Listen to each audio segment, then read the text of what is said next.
పల్నాడు జిల్లా చిలకలూరుపేటలోని క్వారీ యజమాని బెదిరించిన కేసులో విజిలెన్స్ అండ్ ఎన్ఫోర్స్మెంట్ డిపార్ట్మెంట్ ప్రభుత్వానికి నివేదిక అందించింది.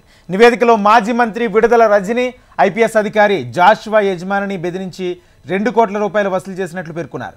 ఈ నగదులో 2 కోట్ల విడుదల రజని, 10 లక్షల జాషువా, మరో 10 లక్షల రజని పిఏ తీసుకున్నట్లు నిర్ధారించారు. 2020 సెప్టెంబర్ 4న విడుదల రజని పిఏ రామకృష్ణ శ్రీలక్ష్మి బాలాజీ స్టోన్ క్రషర్స్కు వెళ్లి ఎమ్మెల్యే రమ్మంటున్నారంటూ యజమానులకు హుకుం జారీ చేశారు. అయితే దీనికి సంబంధించి విజిలెన్స్ డిపార్ట్మెంట్ వివరాలు తెలిపింది. ఆ తర్వాత బెదిరింపులకు గురి చేయడంతో తప్పని పరిస్థితుల్లో క్వారీ యజమానులు డబ్బులు చెల్లించుకోవాల్సి వచ్చిందని నివేదికలో పేర్కొన్నారు.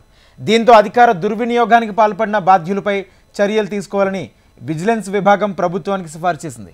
ఈ వ్యవహారంలో రజనీతో పాటు మరో 4గురిపై క్రిమినల్ కేసులు నమోదు చేసే అవకాశం ఉంది. ఇదే అంశానికి సంబంధించి పూర్తి సమాచారం మా ఏపీ కోఆర్డినేటర్ రాజేష్ అందిస్తారు.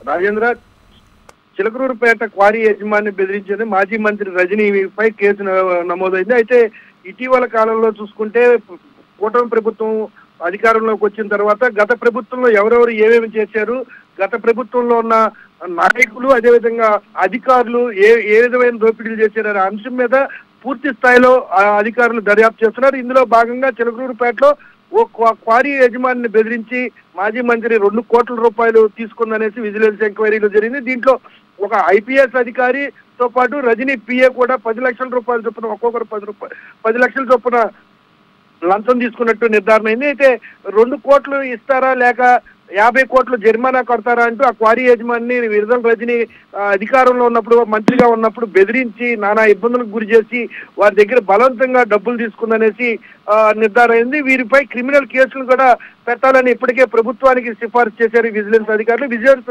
ఎన్ఫోర్స్మెంట్ అధికారులు పూర్తి స్థాయిలో దాదాపు ఈ వ్యవహారంలో చూసుకుంటే దాదాపు 22 పేజీల నివేదికను తయారు చేసి 22 పేజీల నివేదికలో పూర్తిగా అసలు విడుదల రజని ఆ క్వారీ యజమానికి పెనాల్టీలు విధించడం వెనక వాస్తవాలు ఉన్నాయా, క్వారీ యజమాని కట్టాల్సింది వాస్తవేనా అనే కోణంలో కూడా దర్యాప్తు చేశారు. 50 కోట్ల రూపాయలు జరిమానాలు అనేవి అసలు చెల్లించిన అవసరం లేకపోయినా జరిమానాలను కక్షపూరితంగా 50 కోట్ల రూపాయల జరిమానాలను విధించి దాంట్లో 2 కోట్ల రూపాయలు లంచం ఇస్తేనే ఆ జరిమానాల నుంచి బయటపడేస్తామనేసి బెదిరింపులకు గురి చేసి ఇబ్బందులకు గురి చేశారు. అదేవిధంగా పూర్తి స్థాయిలో ఏదైతే లక్ష్మీ బాలాజీ క్వారీ తనిఖీలు చేస్తున్న నేపథ్యంలో ఇవన్నీ కూడా అధికారులకు విస్తుపోయే నిజాలు బయటకు వచ్చిన పరిస్థితి కనబడుతుంది.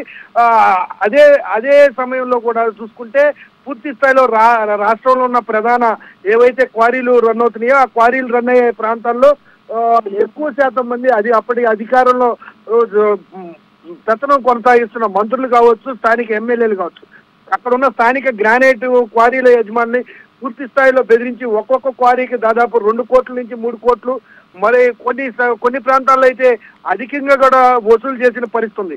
అయితే పూర్తిగా ఈ వసూలు ఏవైతే వసూలు పర్వం జరిగిందో ఈ వసూలు పర్వం ఎక్కడెక్కడ ఏ క్వారీల్లో ఎంతెంత జరిగింది, వాటి వెనక ఎవరెవరు ఉన్నారు, గత ప్రభుత్వంలో పెద్దలతో పాటు గత ప్రభుత్వంలో అధికారులు కూడా ఉన్నత స్థాయి అధికారులు కూడా ఈ వ్యవహారంలో కొంత భాగం కలెక్ట్ చేసుకున్నట్టు కూడా ఆధారాలు ఈ విజిలెన్స్ ఎంక్వైరీలో తెలిసినట్టు సమాచారం. అయితే పూర్తి స్థాయి నివేదికతో ప్రభుత్వానికి ఇప్పటికే పంపించారు. అయితే ప్రభుత్వం కూడా విడుదల రజని కావచ్చు మరి ఎవరైనా కావచ్చు యజమానిని ఒక వ్యాపారిని బెదిరించి 2 కోట్ల రూపాయలు ఆమె వసూలు చేయటం, అదేవిధంగా ఒక ఐపీఎస్ అధికారి 10 లక్షల రూపాయలు, ఆమె పిఏ మరో 10 లక్షల రూపాయలు ఇట్లా వసూలు చేసుకుంటా పోతే ఈ భారం అంతా ఈ నష్టం అంతా రాష్ట్ర ప్రభుత్వానికి గత ప్రభుత్వం పూర్తిగా నష్టపోతుందంటే ఇటువంటి తంతు జరగటం వల్లే జరిగిందనేసి రాష్ట్ర ప్రభుత్వం గారి ఈ వ్యవహారంలో సీరియస్ ఉంది.